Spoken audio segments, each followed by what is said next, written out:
Shalom Elohim, haleluya, puji nama Tuhan. Semangat pagi Bapak Ibu Saudara yang dikasihi Tuhan kita, Yesus Kristus. Jumpa lagi bersama saya Pendeta Samuel Mawuntu dalam Renungan Pagi ke 1899 hari Renungan Pagi di mengudara. Puji Tuhan.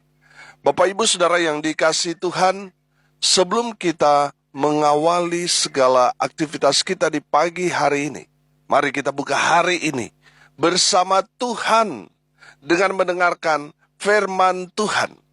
Sebelum kita membaca, mendengarkan, dan merenungkan firman Tuhan hari ini, mari kita berdoa, minta pimpinan Roh Kudus. Kita berdoa.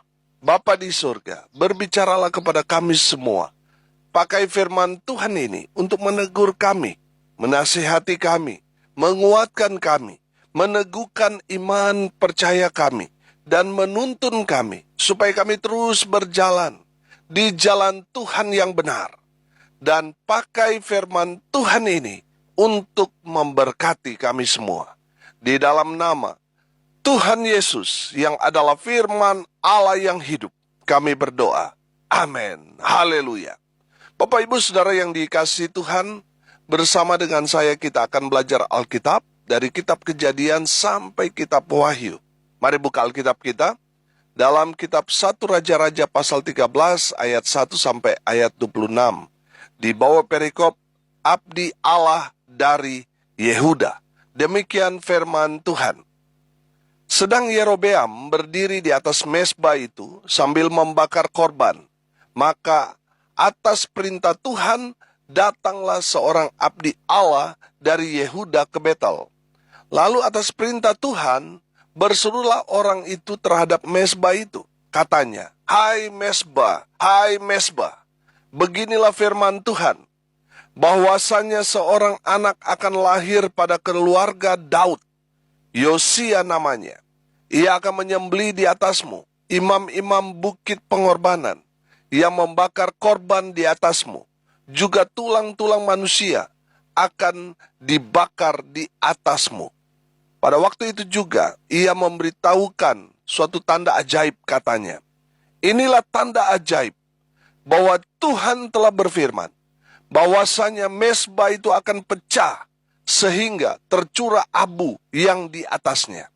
Demi Raja Yerobeam mendengar perkataan abdi Allah yang diserukannya terhadap mezbah di Betel itu, ia mengulurkan tangannya dari atas mezbah dan berkata, tangkaplah dia.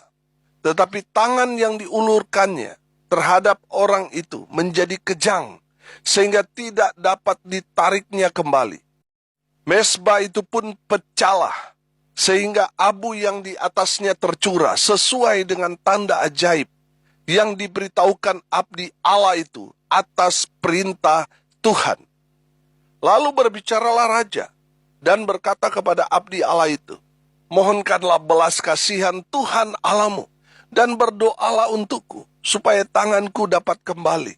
Dan abdi Allah itu memohonkan belas kasihan Tuhan, maka tangan raja itu dapat kembali dan menjadi seperti semula. Kemudian berbicaralah raja kepada abdi Allah itu, marilah bersama-sama dengan aku ke rumah, segarkan badanmu. Sesudah itu aku hendak memberikan suatu hadiah kepadamu. Tetapi abdi Allah itu berkata kepada raja, sekalipun setengah dari istanamu kau berikan kepadaku, aku tidak mau singgah kepadamu. Juga aku tidak mau makan roti atau minum air di tempat ini. Sebab beginilah diperintahkan kepadaku atas firman Tuhan, jangan makan roti atau minum air, dan jangan kembali melalui jalan yang telah kau tempuh itu.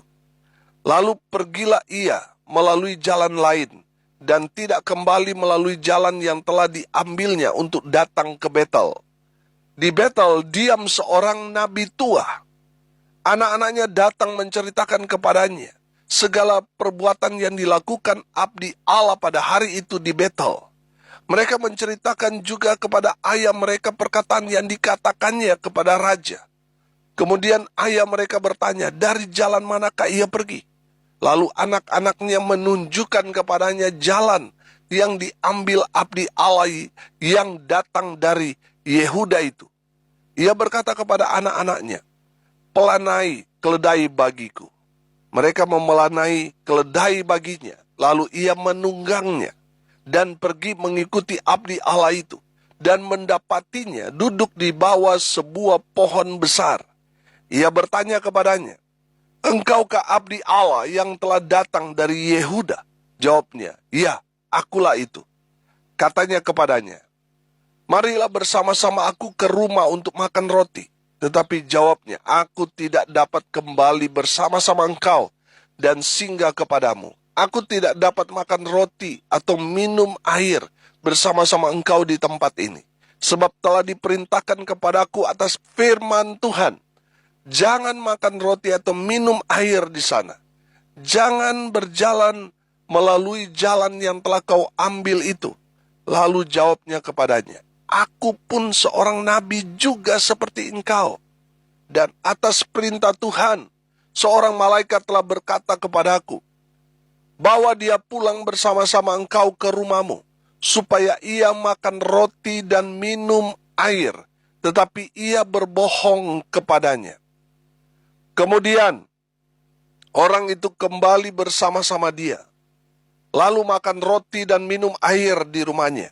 Sedang mereka duduk menghadapi meja, datanglah firman Tuhan kepada nabi yang telah membawa dia pulang. Ia berseru kepada abdi Allah yang telah datang dari Yehuda, "Beginilah firman Tuhan, karena engkau telah memberontak terhadap titah Tuhan dan tidak berpegang pada segala perintah yang diperintahkan kepadamu oleh Tuhan Allahmu, tetapi kembali dan makan dan minum air di tempat ini. Walaupun ia telah berfirman kepadamu, jangan makan roti atau minum air, maka mayatmu tidak akan masuk ke dalam kubur nenek moyangmu." Setelah orang itu makan roti dan minum air, dipelanailah keledai baginya. Orang itu pergi, tetapi di tengah jalan ia diserang seekor singa dan mati diterkam. Mayatnya tercampak di jalan, dan keledai itu berdiri di sampingnya. Singa itu pun berdiri di samping mayat itu. Orang-orang yang lewat melihat mayat itu tercampak di jalan, dan singa berdiri di sampingnya. Dan mereka menceritakannya di kota tempat kediaman nabi tua itu. Ketika hal itu kedengaran kepada nabi yang telah membujuk dia berbalik kembali, ia berkata, "Dialah abdi Allah yang telah memberontak terhadap titah Tuhan.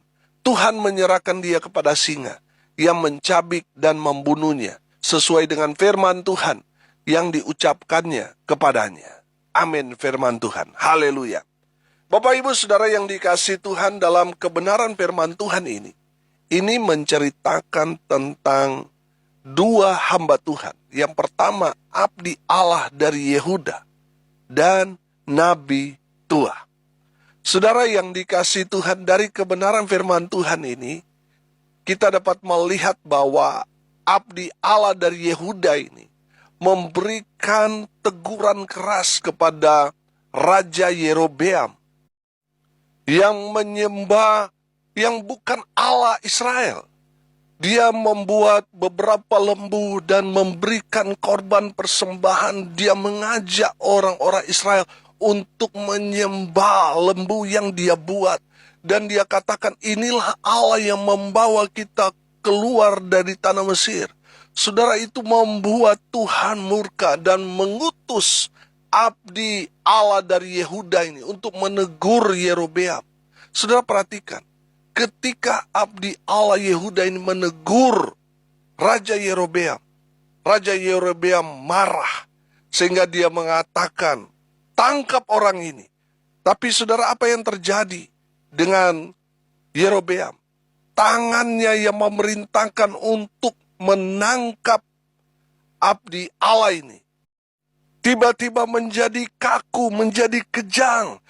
Sehingga Yerobeam ketakutan dan meminta supaya abdi Allah dari Yehuda ini untuk berdoa memohon belas kasihan kepada Tuhan untuk dirinya.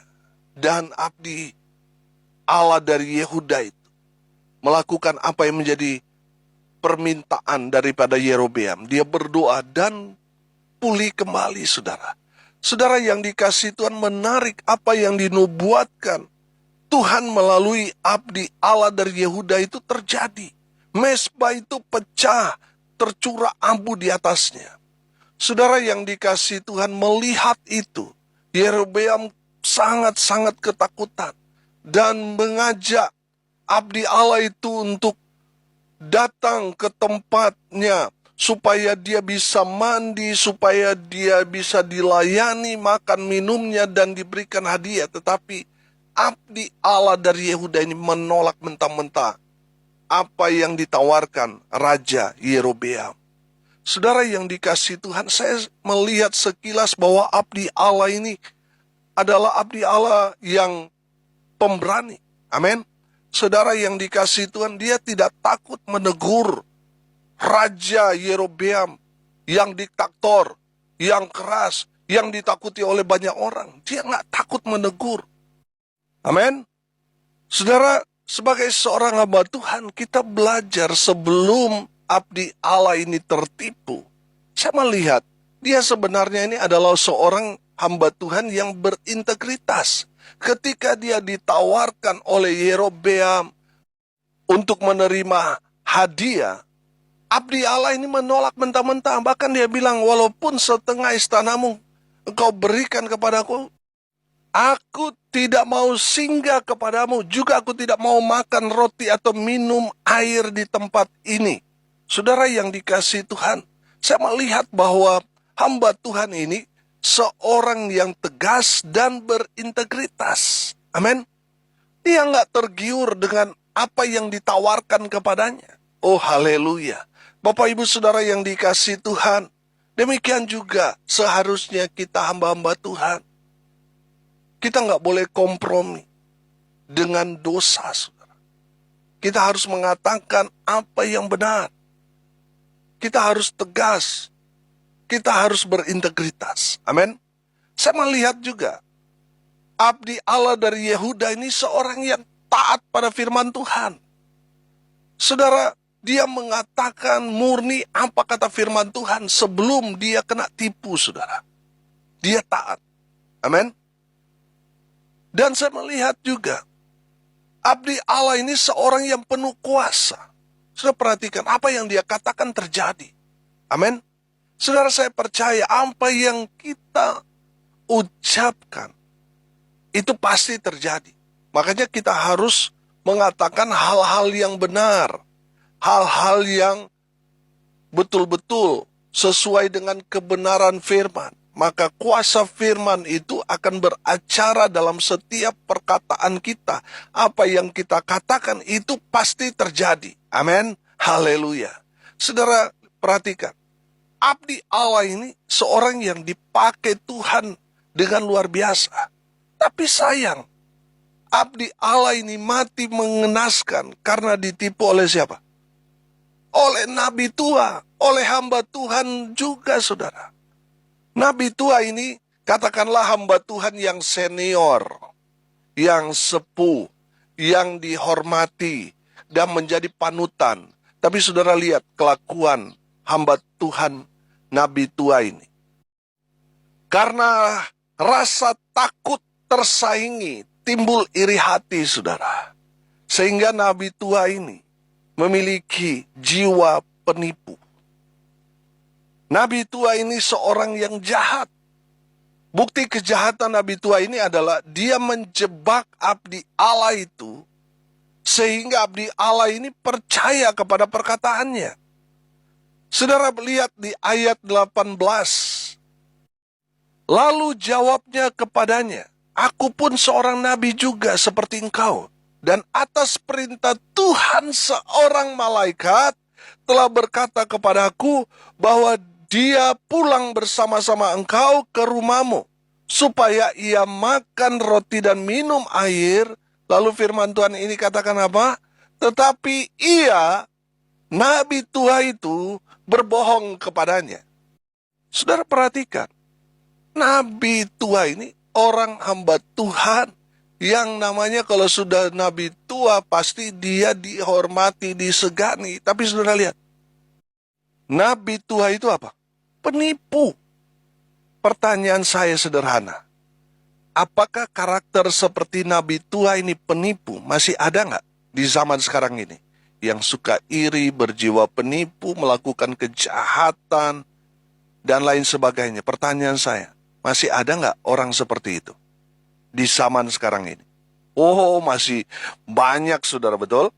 Saudara yang dikasihi Tuhan, mari kita mau belajar dari kebenaran firman Tuhan ini. Dari kebenaran firman Tuhan ini, saya menangkap ada 3 hal yang harus kita perhatikan. Yang pertama, saudara, jangan memakai firman Tuhan untuk tujuan pribadi. Saudara perhatikan, Nabi tua ini, dia memakai firman Tuhan untuk apa? Tujuan pribadinya. Saudara perhatikan, belakangan ini terjadi apa? Hamba-hamba Tuhan yang senior, tapi saudara perhatikan, firman Tuhan mulai dia apa, saudara? Dia pakai untuk tujuan pribadinya. Supaya satu, dia terkenal, supaya semakin banyak pengikutnya, otomatis pendapatan gereja, dana, uang semakin besar. Untuk tujuan apa? Pribadinya. Saudara yang dikasihi Tuhan, banyak orang memakai firman Tuhan untuk tujuan-tujuan pribadinya.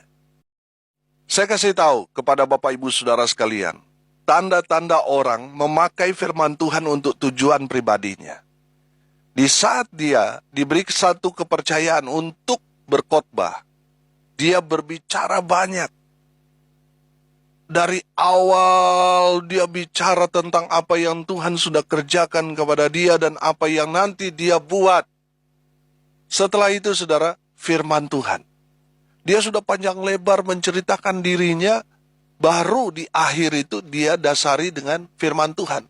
Saudara, saya mau katakan orang-orang memodel seperti itu, memakai firman Tuhan untuk tujuan pribadi. Dia mau paksa bahwa firman Tuhan itu harus setuju dengan apa yang dia sampaikan. Seharusnya dasar firman Tuhan dulu. Bicara firman Tuhan dulu. Itu dasar, saudara. Saudara yang dikasihi Tuhan, jangan firman Tuhan itu nanti belakangan. Kalaupun di saat firman Tuhan ada pendahuluan, saudara, itu pun hanya beberapa menit. Paling 2 menit, 3 menit, baru firman Tuhan. Baru penjabarannya, saudara. Itu yang benar. Bukan saudara sudah cuap-cuap panjang lebar, sudah 1 jam, baru firman Tuhan. Saudara mau paksa firman Tuhan itu setuju dengan apa yang saudara inginkan. Saya mau katakan, saudara memakai firman Tuhan untuk tujuan pribadi. Saudara yang dikasihi Tuhan, jangan memakai firman Tuhan untuk tujuan pribadi saudara. Jangan. Yang kedua, jangan mengatasnamakan Tuhan, padahal Tuhan tidak berfirman kepada kita. So, perhatikan, Nabi tua ini, dia menjebak abdi Allah Yehuda yang dipakai Tuhan dengan luar biasa. Menegur Raja Yerobeam yang tirani, yang diktator itu. Dipakai Tuhan dengan luar biasa abdi Allah dari Yehuda itu. Tapi saudara lihat, dia mati mengenaskan karena kelakuan dari Nabi tua yang menyesatkan itu. Saya mau bilang Nabi tua itu menyesatkan. Karena apa, saudara? Dia berbohong. Dia mengatasnamakan Tuhan, padahal Tuhan tidak berfirman kepada dia. Jelaskan di ayat 18, tetapi ia berbohong kepadanya. Saudara yang dikasihi Tuhan, jangan mengatasnamakan Tuhan, padahal Tuhan tidak berfirman kepada kita. Saudara lihat, banyak orang, bahkan hamba Tuhan sendiri, seperti Nabi tua ini. Oh, Tuhan berfirman kepada saya, Tuhan tiba-tiba berfirman kepada saya dan sebagainya. Saudara yang dikasihi Tuhan, dengar ini baik-baik. Jangan mengatasnamakan Tuhan padahal Tuhan tidak berfirman kepada saudara. Saudara lihat, akibatnya fatal loh. Kalau saudara baca terus ayat firman Tuhan ini, Nabi tua ini menyesal. Makanya dia memberikan pesan kepada anak-anaknya, kalau dia mati, kuburkan saya itu dekat dengan abdi Allah dari Yehuda itu, sebagai tanda penyesalannya.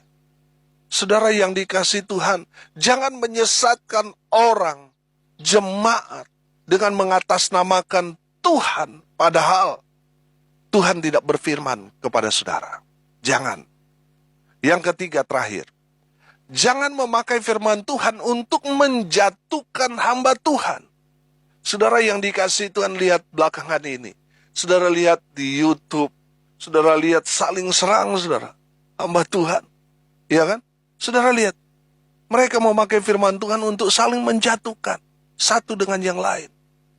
Saudara yang dikasihi Tuhan, sebagai hamba Tuhan, jangan kita menjatuhkan hamba Tuhan. Lihat Nabi Tuhan ini kurang ajar kalau saya bilang. Dia menjatuhkan abdi Allah Yehuda itu. Dia mengatasnamakan, saya ini juga seorang nabi. Dia pakai firman Tuhan. Tuhan berfirman padahal dia berbohong. Saudara yang dikasihi Tuhan, jangan memakai firman Tuhan untuk menjatuhkan hamba Tuhan. Jangan. Sebagai hamba Tuhan, kita belajar, jangan memakai firman Tuhan untuk tujuan pribadi. Yang kedua, jangan mengatasnamakan Tuhan padahal Tuhan tidak berfirman kepada kita. Yang ketiga, jangan memakai firman Tuhan untuk menjatuhkan hamba Tuhan. Sebagai hamba Tuhan, kita harus seturut dengan apa kata firman Tuhan kepada kita. Kita ini hanya hamba, jadi kita tidak boleh memakai firman Tuhan untuk tujuan pribadi. Kita hanya mengerjakan apa yang menjadi tugas, perintah yang Tuhan berikan kepada kita. Sebagai hamba yang layak untuk menerima pujian, bukan hamba, tetapi Tuhan yang kita layani, yang kita sembah. Amin. Saudara yang dikasihi Tuhan, sebagai hamba, kita hanya melayani. Jangan saling menjatuhkan satu dengan yang lain. Jangan. Mari kita aminkan firman Tuhan ini, kita berdoa. Terima kasih Bapa di surga sudah menegur, menasihati, dan memberkati kami melalui kebenaran firman-Mu. Berkati semua pendengar dimanapun mereka berada. Tuhan memberkati hidup mereka. Tuhan memberkati rumah tangga mereka. Usaha pekerjaan pelayanan mereka diberkati. Dibuat beruntung, berhasil. Di dalam nama Tuhan Yesus. Mereka yang sakit, Tuhan sembuhkan. Mereka yang lemah, Tuhan kuatkan. Mereka yang berduka cita, Tuhan memberikan penghiburan kekuatan yang datang dari Tuhan. Hamba berdoa biarlah berkat surga turun memenuhi semua pendengar. Bapak Ibu Saudara yang dikasihi Tuhan, arahkanlah hatimu dan terimalah berkat dari Tuhan Yesus. Tuhan memberkati engkau dan melindungi engkau. Tuhan menyinari engkau dengan wajah-Nya dan memberi engkau kasih karunia. Tuhan menghadapkan wajah-Nya kepadamu dan memberi engkau damai sejahtera. Di dalam nama Tuhan Yesus, sumber segala berkat. Bapak Ibu Saudara yang percaya, diberkati Tuhan, katakan amin. Puji Tuhan. Bapak Ibu Saudara yang dikasihi Tuhan, kalau saudara merasa diberkati melalui renungan pagi ini, bagikan juga kepada saudara-saudara yang lain, agar mereka juga diberkati, karena untuk itulah kita dipanggil, untuk jadi berkat. Saudara yang dikasihi Tuhan, salam kasih dari Bali, saya Pendeta Samuel Mawuntu, sampai jumpa besok pagi. Tuhan Yesus memberkati kita semua. Haleluya.